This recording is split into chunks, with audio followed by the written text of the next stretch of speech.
everyone. I, Megha Mehta, is here to discuss few points on microorganisms. So let us start and learn about few things about the microorganisms. Microorganisms को start करने से पहले हम लोग थोड़ा सा पीछे जाते हैं और देखते हैं कि ऑर्गेनिज्म एग्जैक्टली बना कैसे। हमें याद है कि कोई भी चीज़ जो है, किसी भी चीज़ का प्रॉपर बनना एक ही चीज़ से निर्धारित होता है and that is the cell. If I am having a single cell और बहुत सारे सेल्स मेरे एक साथ जुड़ जाएंगे, क्लब हो जाएंगे, एक साथ आ जाएंगे, या फिर बोलूंगे एक टिश्यू फ्रेम कर लेंगे। Exactly a single cell is goes and reproduce to form a tissue. Tissue जो है क्या है, मेरे पास मल्टीपल कलेक्शन है सेल्स का, आइडेंटिकल सेल्स है, फंक्शन भी उनका सेम होगा और वो सारे के सारे सेम फंक्शन करते हुए अपना आगे प्रोसीजर करेंगे। Then मेरे पास एक सेल था, सेल से I comes to the tissue. Tissue जो है फर्दर बहुत सारे टिश्यूज जब एक साथ जुड़ जाएंगे तो मेरे पास एक ऑर्गन बन जाएगा। ऑर्गन है मतलब हमारी बॉडीज में बहुत सारे ऑर्गन्स होते हैं। ऑर्गन से ऑर्गन सिस्टम बनेगा, प्रॉपर डेवलपमेंट हो जाएगा and then after organ system we will jump to the organism. जब मेरे पास एक प्रॉपर होलसोल ऑर्गेनिज्म आ गया है तो अब हम अपना बात करेंगे। ऑर्गेनिज्म्स भी बहुत अलग अलग तरह के होते हैं। सो जो माइक्रो ऑर्गेनिज्म्स आज हम डील करने वाले हैं, ये जो है बिल्कुल सबसे पहली सीढ़ी, सिंगल स्टेप और first step of growing towards the biology. तो यहाँ पे देखें माइक्रो ऑर्गेनिज्म्स हमें क्या कहता है। माइक्रो ऑर्गेनिज्म के बारे में हम जानेंगे class. Now we will start studying about the things micro organism. देखो इसको ना हम बहुत स्टार्टिंग से ही बात करेंगे, जल्दी जल्दी नहीं स्टार्ट करेंगे। नेम सजेस्ट करता है, माइक्रो का मतलब होता है यहाँ पे स्मॉल। स्मॉल हो गया जो कि बहुत ही ज्यादा टाइनी है स्ट्रक्चर में। शेप उसका देखा जाए तो बहुत ही ज्यादा कैसा है, मेरे पास टाइनी शेप का आएगा। ठीक है। सेकेंड जो है कंटिन्यू करते हैं ऑर्गेनिज्म। हम सिर्फ और सिर्फ उन्हीं को ऑर्गेनिज्म बोलते हैं जो कि लिविंग होते हैं। अगर वो चीज जो है लिविंग नहीं है तो वो जो है ऑर्गेनिज्म के अंदर नहीं आती।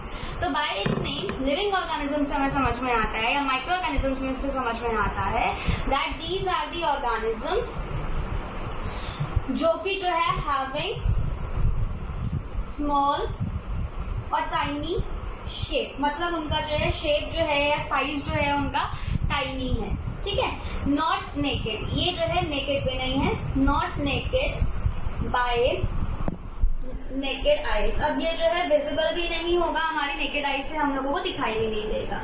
और अगर हम लोगों को इसको देखना है तो we need a special instrument, और जिसको हम क्या बोलते हैं, माइक्रोस्कोप।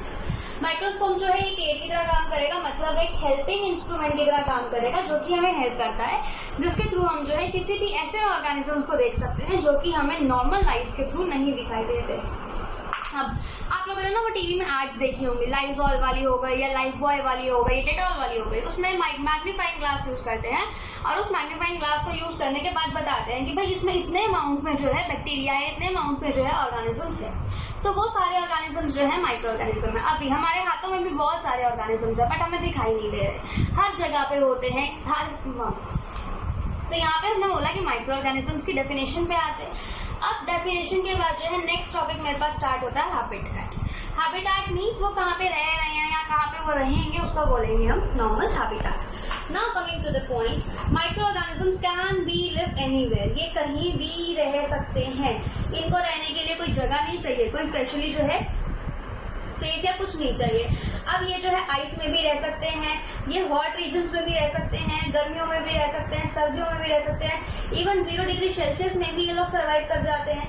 एक जगह पे सॉल्ट बहुत ज्यादा हो, सॉल्टी एरिया हो, मार्शी एरिया हो, ठीक है, मार्शी एरिया होता है, कुछ भी होता है, टेम्परेट एरियाज होते हैं, तो भी वो जो है बहुत ज्यादा जो है वहां पे रह लेते हैं। इसके लिए कोई भी ऐसी चीज नहीं है जहाँ पे ये लोग जो है नहीं रह सकते हैं। इट कैन भी हमारे हैंड्स में हो सकता है, हमारे आईज में हो सकता है, ये कहीं पे भी रह सकते हैं। तो ये तो हुआ हमारा habitat. So by this and by now अब हम बात करते हैं टोटली इसका सम अप करेंगे माइक्रो ऑर्गेनिजम्स का। माइक्रो ऑर्गेनिजम्स क्या है, छोटे ऑर्गेनिजम्स है जिनको हम देख नहीं सकते, देखने के लिए हमें माइक्रोस्कोप चाहिए है, इसलिए उसको क्या बोलते हैं, माइक्रो ऑर्गेनिजम्स।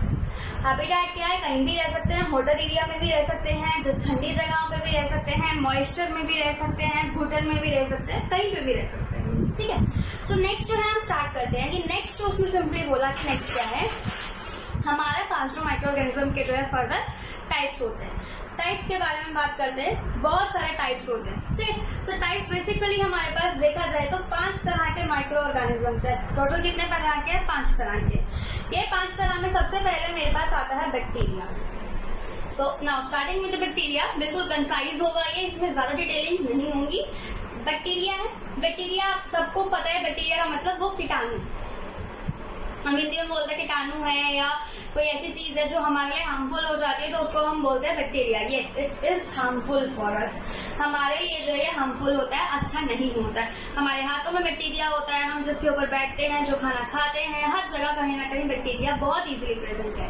इवन ये जो है हमारी विंड हो गई, जो एयर है उसके अंदर भी कुछ पार्टिकल ऐसे प्रेजेंट होते हैं जहाँ पे जो है बैक्टीरिया पाए जाते हैं।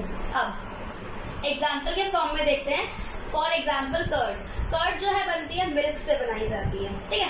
सो मिल्क से कर्ड तक आने के लिए भी मेरे को क्या चाहिए, एक बैक्टीरिया की नीड चाहिए, और उस बैक्टीरिया का नाम होता है लैक्टोबैसिलस बैक्टीरिया, ठीक है। इसको हम जो है बेसिकली लैब के नाम से भी जानते हैं, लैक्टोबैसिलस, लैक्टोएसिड बैसिलस बैक्टीरिया होता है ये, जो कि क्या करेगा, मिल्क के अंदर का जितना भी प्रोटीन होगा उस प्रोटीन को कोआगुलेट कर देगा, मतलब उस सारे प्रोटीन को जमा देगा, और जैसे ही वो सारा प्रोटीन जम जाएगा तो वहां से कर्ड बन के आ जाएगा। इस तरह से जो है एक बैक्टीरिया जो है काम कर रहे हैं। अब बैक्टीरिया के जो है बहुत सारे शेप्स होते हैं, हम यहाँ पे 4 शेप्स के बारे में बात करेंगे कि 4 शेप्स जो है कौन से होते हैं। सबसे पहले आते हैं मेरे पास रॉड शेप है। सबसे पहले मेरे पास कौन सा है, रॉड शेप। रॉड शेप का मतलब सिंपल क्या होता है कि एक रॉड लाइक स्ट्रक्चर होगा, इस तरह का रॉड लाइक हो सकता है, इसके आगे बॉडी के पास आगे पीछे जो है ये इस तरह से थ्रेड उनकी बॉडी से निकल रहे होते हैं, ठीक है। और अंदर जो है इनका डीएनए या बोल सकते हैं कोई भी जेनेटिक मटेरियल है वो प्रेजेंट होता है। उसके बाद सेकेंड वाला जो है मेरे पास, इसका नाम है cocci. Cocci, C for circle और सी फॉर जो है आप याद कर सकते हो कोकाई।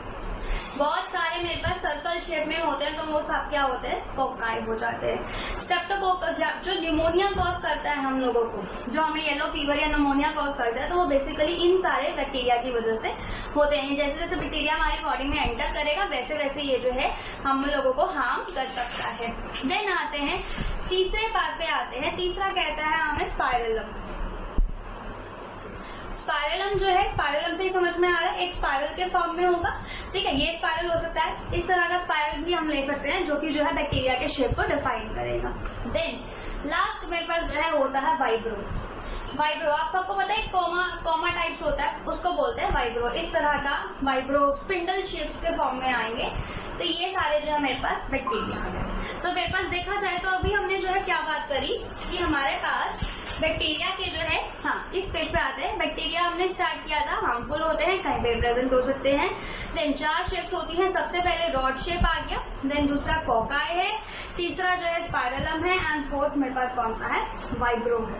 तो ये तो मेरा रहा बैक्टीरिया।